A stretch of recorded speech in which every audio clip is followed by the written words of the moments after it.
I guess another counter argument when it comes to holding physical gold, of course, you can own paper gold, but the physical gold is actually holding it in your, and 1 ounce of gold is not that big. You can have easily 10 ounces of gold in your pocket and travel, not necessarily by plane, but you could transport that. The fear with Bitcoin is, I could lose my password or access. So there's always that counter argument of people want to actually hold or be able to touch their investment. Yeah, I think that's absolutely true. You can touch gold; it's a physical commodity, and that's one thing that people like about it. But I think for most investors, their portfolio is in a mix of things like gold, stocks, bonds, and so forth. Having a stock certificate, I mean, you can go to the custodian that holds your share certs, and you can request a share cert so you can Right. hold it. But really, that's an intangible asset. I mean, a financial asset like a stock or a bond is something that exists, not in real matter, but exists in terms of in legal terms. What's interesting about Bitcoin is that it is actually extremely similar to gold. You can't really custody your own share certificates or your own bonds, the way you maybe used to in the old days, but you can custody your own Bitcoin, and that's something that appeals to a lot of people. So being able to, in the same way you can pick up 16 ounces of gold, which is what is that, 25 or $30,000 worth of value. You can similarly carry around the private key, which allows you to access Bitcoin on the Bitcoin network, in a small package. It could be on a piece of paper, it could be on Right. a USB key. But you do raise an interesting point, which is that there is a risk for a lot of people who do self custody of potentially misplacing the password, the private key, which allows them to access their Bitcoin. And if they lose it for good, then they may never be able to access it. And that's, I think, one of the reasons why projects like the Bitcoin Trust, which you mentioned, but all the other listed products that exist have found success, which is that there is a demand for exposure to physical Bitcoin in the same way that there's demand for exposure to physical gold, which is why Right. things like the Sprott Physical Gold Trust have found so much success, right? Yeah. People don't want exposure to rolling futures of gold. They want to know that the gold is sitting in a vault in the mint or at the London Metals Exchange and that they really can access it, right? The same is true for Bitcoin. And that's why I think physical Bitcoin vehicles have found a lot of success because it marries these two different principles together. The idea that the thing that you own has a claim on physical Bitcoin, real Bitcoin, but with the convenience of having it in a listed vehicle. Do you think we'll get to a point where the Bitcoin price will find a comfort zone and we won't see that volatility or major corrections, that it will settle between some sort of range at one point?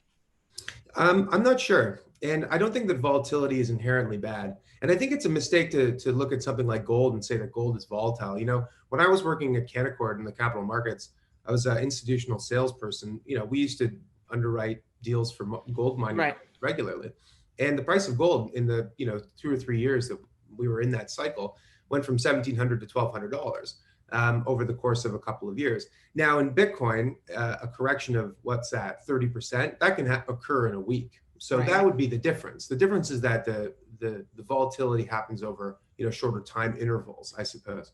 But as I said, volatility is not inherently bad. In the 1970s, when Nixon basically closed the final gold window of convertibility from U.S. dollars to gold at the Federal Reserve, the price of gold kind of went haywire because we were in this period of price discovery. We'd lost the peg to traditional currencies, and so people were trying to find out what the equilibrium price of gold was going to be. The measure of volatility in the 1970s, Daniela, was really high. It was up a lot, it was down a lot, but in the aggregate over that period of time, you would have been very smart to own gold because the price of gold increased manyfold. I think we're in a similar period now with Bitcoin where it could be volatile, but so far the volatility has trended really only Okay. in So, one so direction. what I'm hearing from you, Alex, is all investors should own a percentage of their investments should be allocated to Bitcoin. Yeah, my view basically is that if you're thinking of putting 5% in store of value investments, and Yeah. that could include gold and other hard assets, that Bitcoin should 100% be one of those assets. Okay. I guess my final thought, your thesis surrounds how Bitcoin is the future of money. How far away do you think we are from a global adoption of this? Is it 10 years out, 20 years out? I guess what does the world look like in 2030 for you? Yeah, for sure. Well, in the article that I wrote for American Consequences, Yeah. and in other work that I've done since and before that, I've tried to imagine what the world could look like in 2030, and I think it's different than the one we live in today. So right now, the U.S. dollar still reigns supreme as the global reserve currency, and there's a lot of discussion of whether or not China or some other form of government-backed money will take its place. I think that's not likely to occur. I think that the idea of the US dollar as a global hegemon having control the way it does is a historical anomaly more than anything else. And we're probably going to go back to a bit of a messier, bit more fragmented monetary system where the US dollar, corporate currencies launched by banks and even big companies like Facebook, and what I would call community based currencies like Bitcoin are all vying for control and vying for influence over mind share and over wallet share.